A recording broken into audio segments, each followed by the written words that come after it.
வணக்கம் நண்பா, உங்கள் பொறியாளர் சரவணன் பேசுகிறேன். இப்போ எந்த விஷயத்துக்காக ஒரு அப்டேஷன் கொடுக்குறதுக்கோசரம் நான் போட்டிருக்கேன்னா, இப்போ திருச்சி திருவெரும்பூரில் ஒரு சைட் ஒன்று பண்ணிகிட்டு இருக்கானுங்க.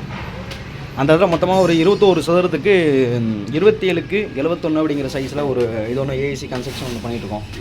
அந்த சைட்டுக்கோசரம் தான் அப்டேஷன் கூப்பிட்றக்கோசரம் இது பண்ணியிருக்கேன். இதில் என்னென்ன பண்ணிட்டு அப்படின்னு சொல்லிடுறேன்.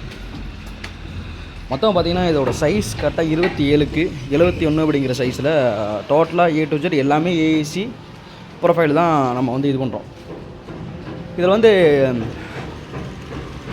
யூஸ் பண்ணுற பிளாக்ஸ் பார்த்திங்கன்னா ஃபுல் அண்ட் ஃபுல் 8 இன்ச் பிளாக்குங்க. யூஸ் பண்ணுற எல்லாமே பார்த்திங்கன்னா 8 இன்ச் பிளாக்கு. இதில் வந்து சைடு வால் டோட்டலாகவே 8 இன்ச் பிளாக்கில் நம்ம போட்டுருக்கோம். பார்ட்டிஷன்ஸ் எதுவும் இன்பிட்வீன் பார்ட்டிஷன் எதுவும் இல்லை. இதில் வந்து இப்போ நம்ம பண்ணிகிட்டு இருக்க பார்த்திங்கன்னா இப்போ நம்ம டைனிங் பண்ணிகிட்ருக்கோம். டைனிங்கில் வித் கிச்சனோட ஒரு 11க்கு 16 அப்படிங்கிற சைஸில் ஒரே ஒரு இது கொடுத்துருக்கோம்.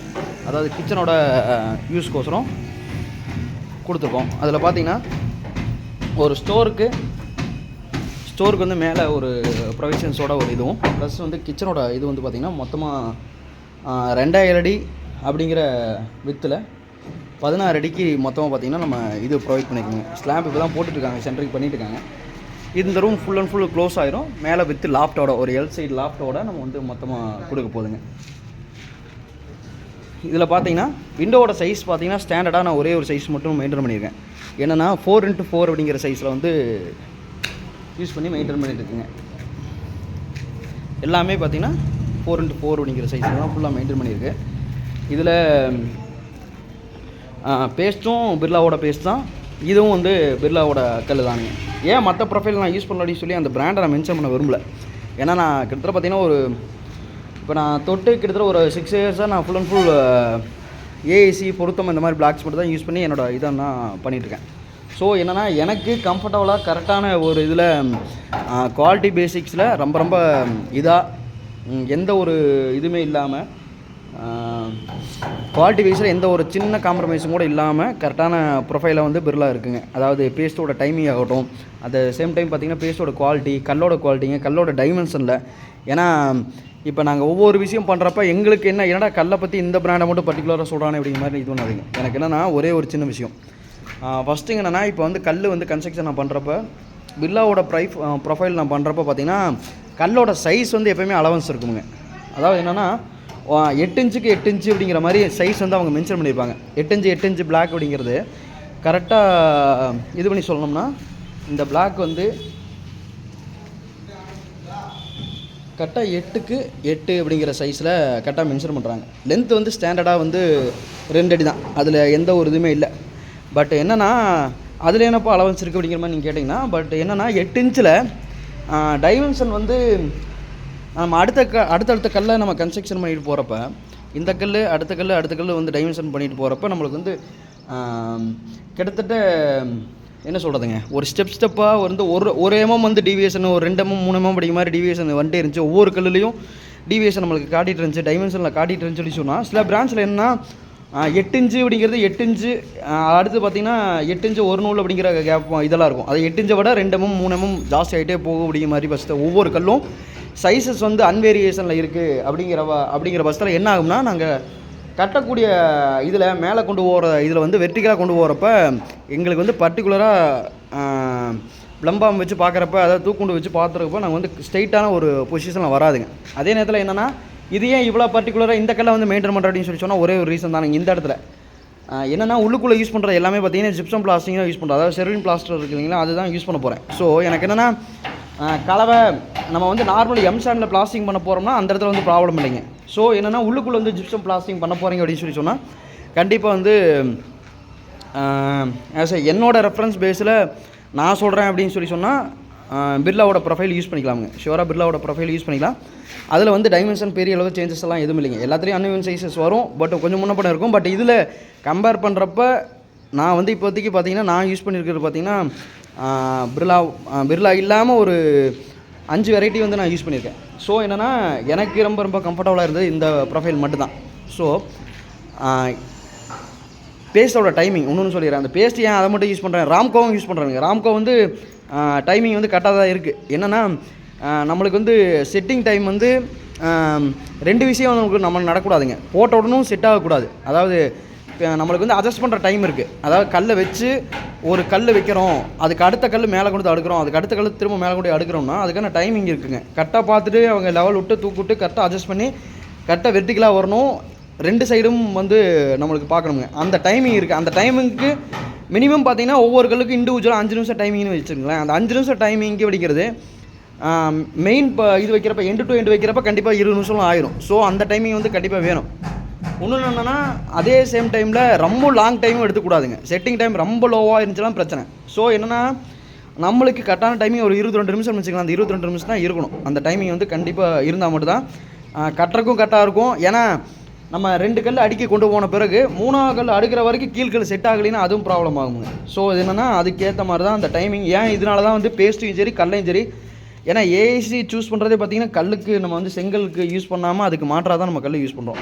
ஸோ என்னென்னா அதில் எந்த பிராண்டு நம்ம சூஸ் பண்ண போகிறோம். இன்னொன்று என்னென்னா கஸ்டமரோட மைண்டில் ஒரு சின்ன இது இருக்குங்க. நம்ம வந்து எதையுமே பார்த்திங்கன்னா சிம்பிளாக சொன்னால் கம்பேர் பண்ணாதீங்க. அது மட்டும் பண்ண வேணாம். ஒரு ப்ரொஃபைல் எடுக்கிறீங்க, ஒரு டிஎம்டி பர்ச்சேஸ் பண்ணுறீங்க, ஒரு ஏசி பர்ச்சேஸ் பண்ணுறீங்கன்னா கண்டிப்பாக வந்து எது வந்து உங்களுக்கு ரொம்ப ரொம்ப பெஸ்ட் ஆஃப் குவாலிட்டியில் இருக்குது அப்படிங்கிற மட்டும் பாருங்கள்.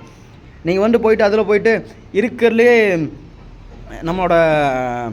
நம்ம கன்ஸ்ட்ரக்ஷன் ஃபீல்டு வந்து ரொம்ப பூரானுக்கு ஒரே ஒரு ரீசன் என்னென்னா எல்லா பேரும் சொல்லுவாங்க இன்ஜினியர் இது மேஸ்திரி இது அப்படி இப்படிலாம் சொல்லுவாங்க. அதுக்கு இன்னொரு காரணம் இருக்குங்க.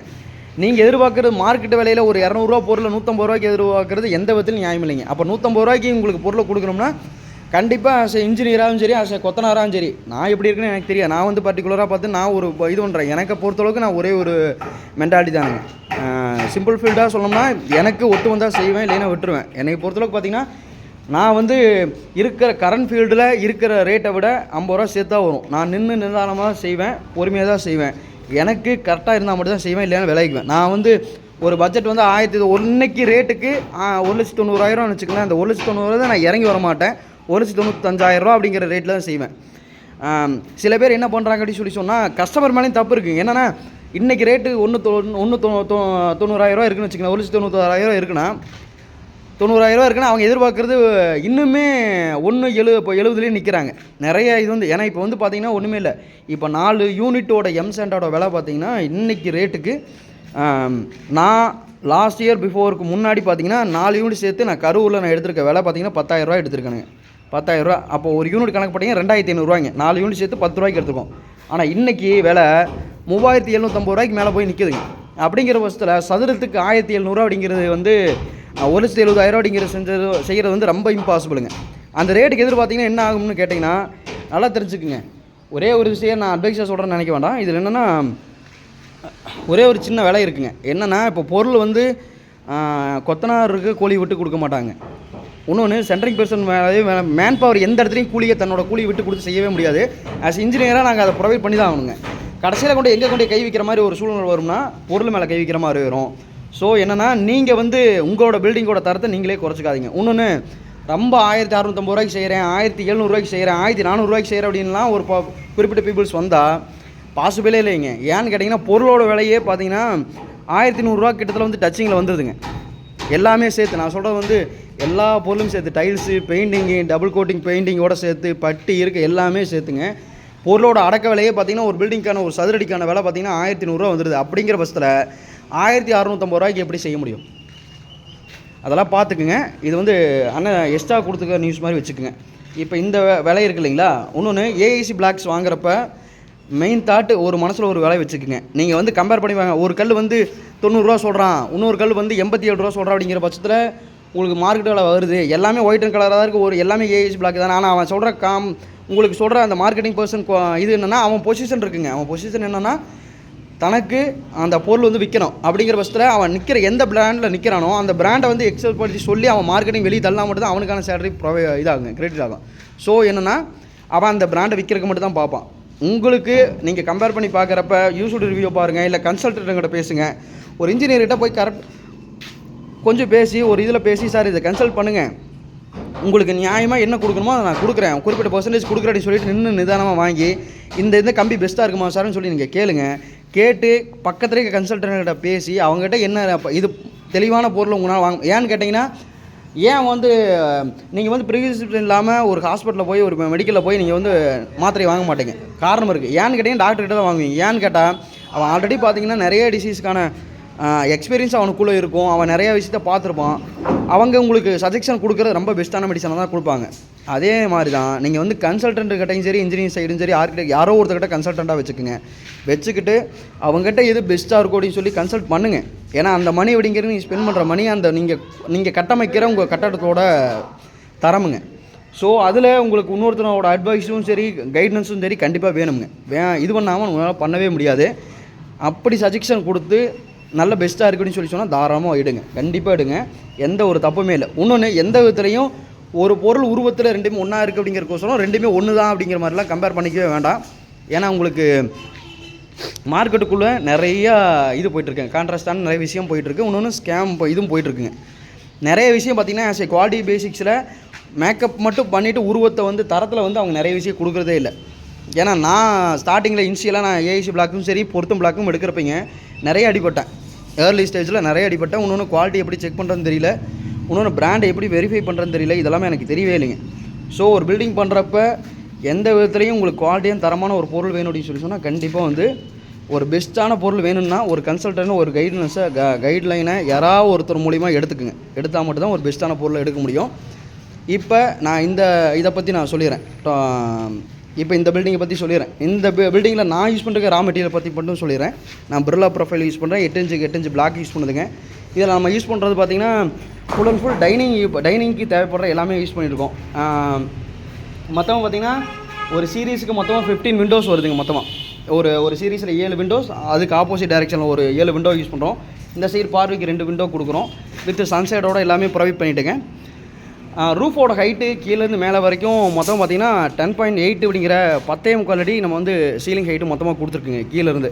ஏன்னு கேட்டிங்கன்னா இங்கே வந்து ஒருவேளை ஃபால் சீலிங் யூஸ் பண்ணால் அதுக்கேற்ற மாதிரி ஹைட்டு வந்து பெரிய அளவில் காட்டக்கூடாது அப்படிங்கிறக்கோசரம் பண்ணுறோம். இது இல்லாமல் மேலே வந்து இன்னொரு அகாமடேஷன் கொடுக்குறக்கோசரம் ரெஸ்ட் ரூமு, மற்றபடி ஒரு நார்மலான காமன் ரூமும் ஒன்று வந்து ப்ரொவைட் பண்ணுறோம். அந்த வேலை இப்போ போயிட்டுருக்கு. அந்த வேலை சென்ட்ரிங் போயிட்டுருக்குங்க. இதுக்கு அடுத்தடுத்த அப்டேஷன் உங்களுக்கு நான் ஷியோராக ப்ரொவைட் பண்ணுறேன். இந்த சைடு பார்த்திங்கன்னா திருச்சி, திருவெரும்பூரில் நம்ம பண்ணிகிட்ருக்கோம். ஷியோராக உங்களுக்கு ஏஐசி பிளாக்கோ இல்லை வந்து அதில் சம்மந்தமான இன்டர்லாக் பிரிக்ஸு இல்லை செங்கல் அந்த மாதிரி எந்த ஒரு டவுட்ஸ் இருந்தாலும் சரி என்னோடய கமெண்ட்டில் நீங்கள் போடுங்க. என்னால் என்ன பெஸ்ட்டான ஹெல்ப்பாக ஏதாச்சும் ஒரு ஐடியாஸ் என்னால் கொடுக்க முடிஞ்சுன்னா கண்டிப்பாக கொடுக்குறேன். ஷோர். Very thank you. உங்கள் சரவணன்.